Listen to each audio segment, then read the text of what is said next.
Students, एक और interesting topic लेकर आज आपके बीच में हम आज डिस्कस करने वाले हैं एक ऐसा डॉक्यूमेंट जिसकी रिक्वायरमेंट कंपनी बनाने के लिए भी और कंपनी जब जब जो काम करती है उसके लिए पड़ती है। और उस डॉक्यूमेंट का नाम है मेमोरेंडम ऑफ एसोसिएशन या पार्षद सीमा। आपको बहुत सरल रूप में समझने के लिए इसकी मीनिंग, इसकी आइडियोलॉजी दिमाग में कैसे सेट करें, ये जो वर्ड हमने लिया है जिसमें सीमा नियम, वो डॉक्यूमेंट जो कंपनी की सीमाएं उनको बताए, कंपनी की लिमिटेशंस के बारे में जानकारी दे, वो डॉक्यूमेंट है कंपनी का पार्षद सीमा नियम। कंपनियां रजिस्टर होने के बाद में उनको एक निश्चित दायरे में रहकर काम करने की अनुमति दी जाती है। वो उस उद्देश्य के लिए काम कर सकती है जिसके लिए उसका रजिस्ट्रेशन हुआ है, उन लोकेशंस पर रहकर काम कर सकती है जो उसके लिए ऑथराइज किए गए हैं, उतने कैपिटल, वो जो सारी बातें होती है उसको आगे डिस्कस करने वाले। तो पहले तो ये देख लें कि ये है कंपनी की सीमाएं बताने वाला नियम, और कुछ लोग इसके लिए बहुत अच्छा और काम में लोगों लेते हैं, ये है कंपनी का चार्टर। कुछ लोग कहते हैं कि ये है कंपनी का कॉन्स्टिट्यूशन। चार्टर है, कॉन्स्टिट्यूशन है, अधिकार पत्र है,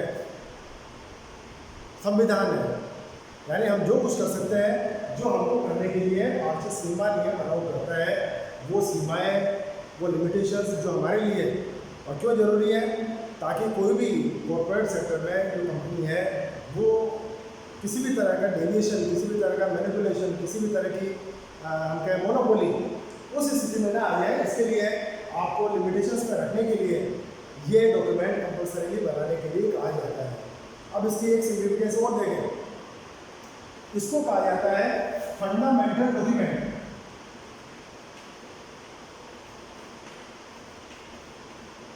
फंडामेंटल का मतलब है आधारभूत, जिसके बिना काम नहीं चल सकता। फंडामेंटल कंपनी बनाने के समय, कंपनी बनने से पहले पार्षद सीमा नियम या मेमोरेंडम ऑफ एसोसिएशन तैयार किया जाता है, रजिस्ट्रार के पास इसको पहले रजिस्टर कराया जाता है और उसके बाद में कंपनी का रजिस्ट्रेशन होता है। ये एक प्रोसेस है। तो ये कंपनी बनने का आधार बनता है। उसके बाद में कंपनी के संचालन में भी आपको टाइम टू टाइम इस डॉक्यूमेंट के साथ ही आगे बढ़ना पड़ता है। इसलिए इसको कहते हैं फंडामेंटल डॉक्यूमेंट। हर समय आपको मार्गदर्शन देता है, हर समय आपके लिए जो भी लिमिटेशंस है उसकी व्याख्या करके आपको आगाह करता है कि क्या करना है, क्या नहीं करना है। तो वो लिमिटेशंस बनाने के लिए ये फंडामेंटल डॉक्यूमेंट के रूप में, और फंडामेंटल के साथ साथ एक और है, और वो है जनरली अल्टरेबल जो पोजीशन होती है इन स्पेशल केस होंगे। एक बार जो आपने अपना ड्राफ्ट तैयार कर लिया, तो क्या नाम दिया हमने, संविधान, कॉन्स्टिट्यूशन, और कॉन्स्टिट्यूशन मनमर्जी से बदला नहीं जाता है। हाँ, बदलाव की आवश्यकता पड़ जाए वो बात अलग है। इससे क्या है, स्पेशल केस में ही किसी भी तरह का एप्लीकेशन हो सकता है। बाकी ये डॉक्यूमेंट फंडामेंटल डॉक्यूमेंट के साथ साथ एक और फीचर लेता है, और वो है पब्लिक डॉक्यूमेंट। पब्लिक डॉक्यूमेंट बोले हम सार्वजनिक उल्लेख, और सार्वजनिक उल्लेख की मीनिंग है जिसको कोई भी व्यक्ति देख सकता है, पढ़ सकता है, समझ सकता है, और समझ में नहीं आए तो कंपनी की किसी भी अथॉरिटी से उसकी व्याख्या करने के लिए कह सकता है। तो आप अगर ट्रांजेक्शन कंपनी के साथ कर रहे हैं तो आपसे अपेक्षा की जाती है कि आपको पता होना चाहिए कंपनी की लिमिटेशंस क्या है, कंपनी क्या कर सकती है, या कंपनी के बिहाफ पर कौन कौन से अधिकारी क्या क्या करने के लिए एम्पावर्ड है। वो चीज़ें अगर आपको पता है तो कंपनी के साथ ट्रांजेक्शन में आगे बढ़ना चाहिए। आगे चल के एक और इम्पोर्टेंट टॉपिक हमारे बीच में आएगा, अल्ट्रा वायर्स। और अल्ट्रा वायर्स से होता है कि हमको इग्नोरेंस अगर है, यानी हमने पार्षद सीमा नियम, एक डॉक्यूमेंट और है पार्षद अंतर नियम, बाद में बात करेंगे उसकी, इसके बारे में जानकारी नहीं है, कंपनी के साथ ट्रांजेक्शन कर लिया तो आपको होने वाली किसी भी तरह की दिक्कत से बचाने का कोई भी रास्ता अवेलेबल नहीं हो पाएगा।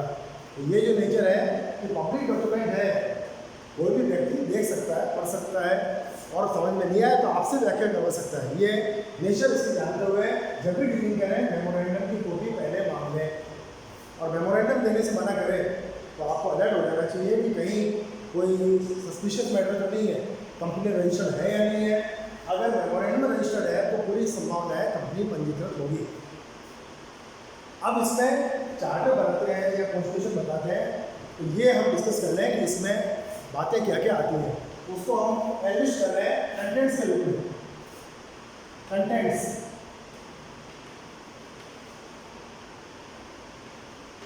Of memorandum of association. RC Shrimani में क्या क्या बातें दी जाती हैं। पहला कंटेंट बिल्कुल क्लियरली हमको पता होना चाहिए, वो है नेम क्लोज। इसको बोलते हैं नाम और वाक्य। कंपनी का नाम एक यूनिक नाम कंपनी को रखना पड़ता है। यूनिक से मतलब है वो नाम किसी दूसरी कंपनी का नहीं होगा, दूसरी कंपनी का छोड़ो मिलता जुलता भी नहीं होगा। इसलिए कंपनी बनने से पहले 3 नामों का पैनल बनाकर कंपनी रजिस्ट्रार को हम एप्लीकेशन देते हैं, और वो उसमें से जो भी मोस्ट सूटेबल अवेलेबिलिटी है हमको बता देते हैं। और मान लो अवेलेबल नहीं है तो आपसे फिर कहा जाएगा 3 नामों का पैनल और प्रेजेंट किया जाए, और उसके बाद में एक यूनिक नाम जैसे मिलता है आपको कहा जाएगा इस नाम से कंपनी का पंजीयन हो सकता है। अब नाम की क्या सिग्निफिकेंस देख लें। नाम वास्तव में इसी से, नाम से ही हमारी पहचान होती है। आपका और हमारा इंट्रोडक्शन भी अगर नाम नहीं है तो हमें आइडेंटिफाई करने में बहुत दिक्कत आएगी। किसी व्यक्ति से मिलना है तो किस आधार पर पहुँचते हैं, पहला संबोधन हमारा नाम के आधार पर ही होता है। तो ऐसे कंपनी को भी नाम मिल जाता है, नाम के साथ पहचान मिल जाती है। और जो फीचर्स की बात कर रहे थे हम, आर्टिफिशियल पर्सन, कृत्रिम व्यक्ति। अब कृत्रिम व्यक्ति जो है वो एक नाम लेकर चलेगी, और नाम क्या होगा, वो नाम जिस नाम के साथ कंपनी का रजिस्ट्रेशन होता है। तो ये पहला फीचर। अब क्योंकि ये नाम मिल गया तो यहाँ जो बात की थी हमने, अल्ट्रेशन नहीं करना है, बहुत एसेंशियल हो जाए तो आप बदलाव करने की परमिशन मिल सकती है, अदरवाइज सामान्य दशा में नाम में परिवर्तन नहीं करना है।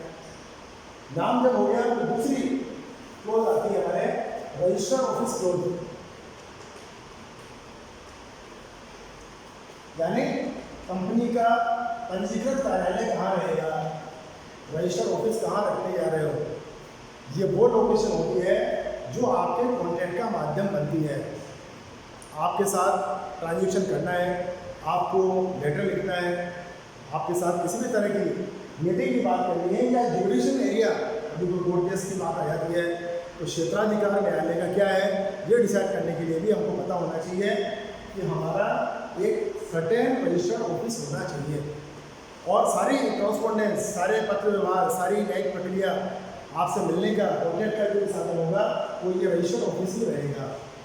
अब ब्रांच ऑफिस आप कहाँ कहाँ रखना चाहते हैं, कोई इसमें आपको लिमिटेशन नहीं मानी जाती है। आपके बिजनेस के हिसाब से, उसके एक्सपेंशन के हिसाब से, जितनी जगह पर, जितने शहरों में जितने ब्रांचेस खोलना चाहें, कोई दिक्कत वाली बात नहीं है। लेकिन मेन कंट्रोलिंग जो आपका ऑफिस रहेगा वो रहेगा रजिस्टर्ड ऑफिस।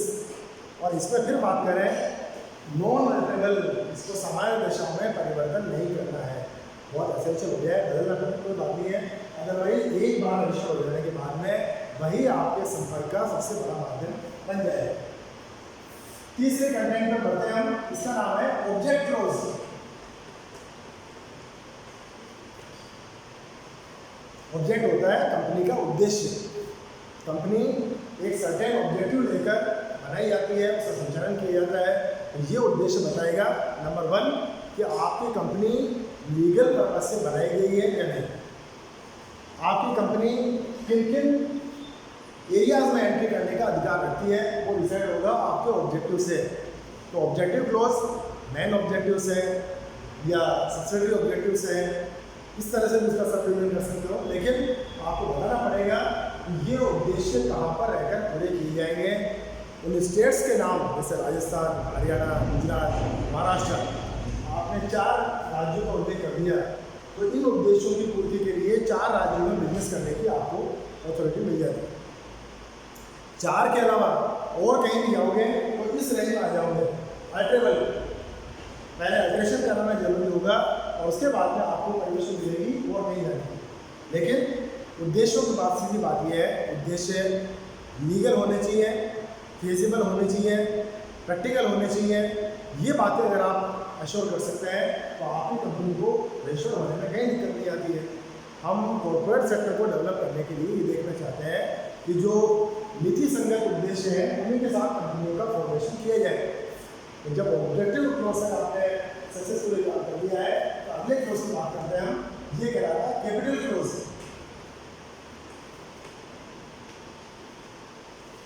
पूंजी वाक्य, पूंजी वाक्य बताता है आपकी कंपनी की ऑथोराइज्ड शेयर कैपिटल को, कंपनी की टोटल कैपिटल।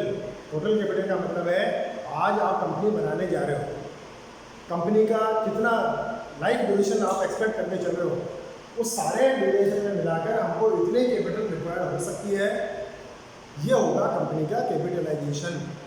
तो टोटल कैपिटल की रिक्वायरमेंट अगर आप खुद डिसाइड कर सकते हैं तो अच्छी बात है, अदरवाइज जो एक्सपर्ट्स अवेलेबल मार्केट में, आपके कॉम्पिटिटर्स हैं, उनसे इसके बारे में जानकारी दी जा सकती है। तो ये कैपिटल, ऑथराइज कैपिटल, अब ऑथराइज है यानी इतनी आपको अथॉरिटी है, कंपनी के पूरे लाइफ स्पान में आप इतना कैपिटल कलेक्शन कर सकते हो। अब कैसे करोगे?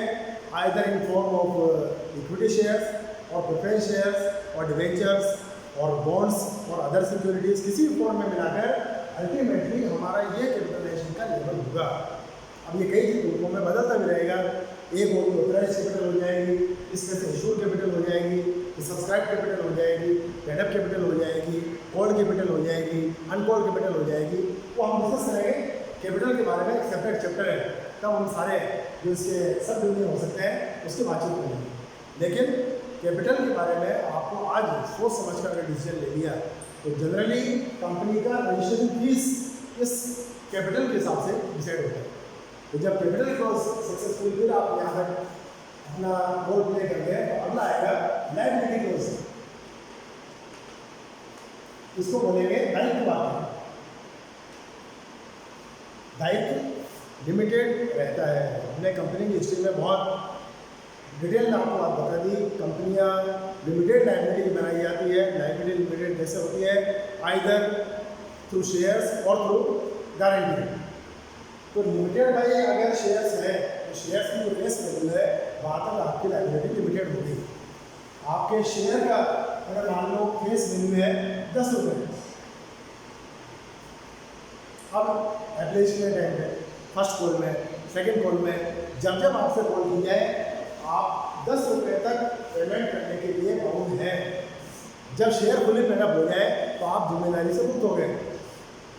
और जो गारंटी से लिमिटेड कंपनी होती है उसमें बाइंडिंग ऑफ लायबिलिटी की मांग की जाती है। भाई आप फ्री है अपनी लायबिलिटी को, रही बात है तो मेंबर्स की लायबिलिटी, जो डायरेक्टर्स होते हैं, जो मैनेजर्स होते हैं, उनकी लायबिलिटी होती है वो पोर्टफोलियो जो उनको दिया गया है उसके लिमिटेड उनकी लायबिलिटी लिमिटेड हो जाती है। और एक हो जाता है एसोसिएशन या सब्सक्राइबर्स क्लोज।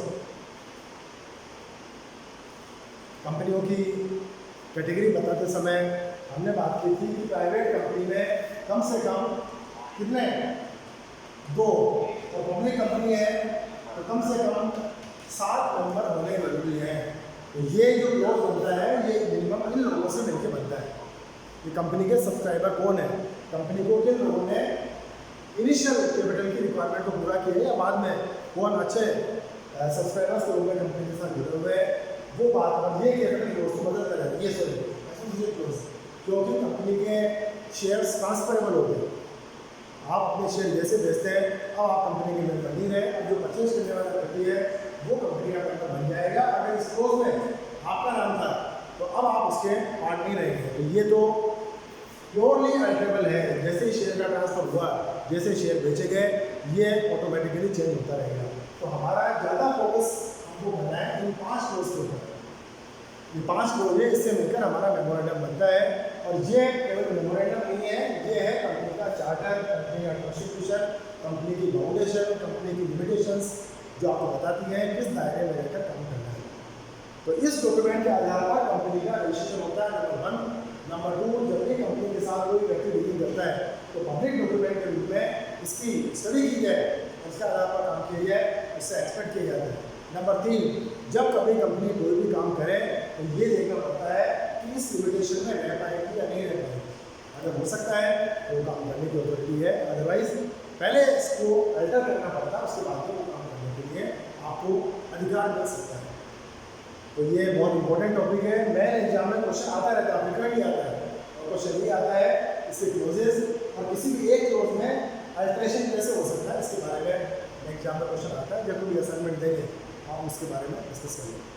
तो इस टॉपिक को बहुत अच्छी तरह से अच्छी संभावना वाले क्वेश्चन के रूप में प्रिपेयर करें। कोई भी समस्या अगर है तो व्हाट्सएप ग्रुप में मेरा कभी भी गुड लक।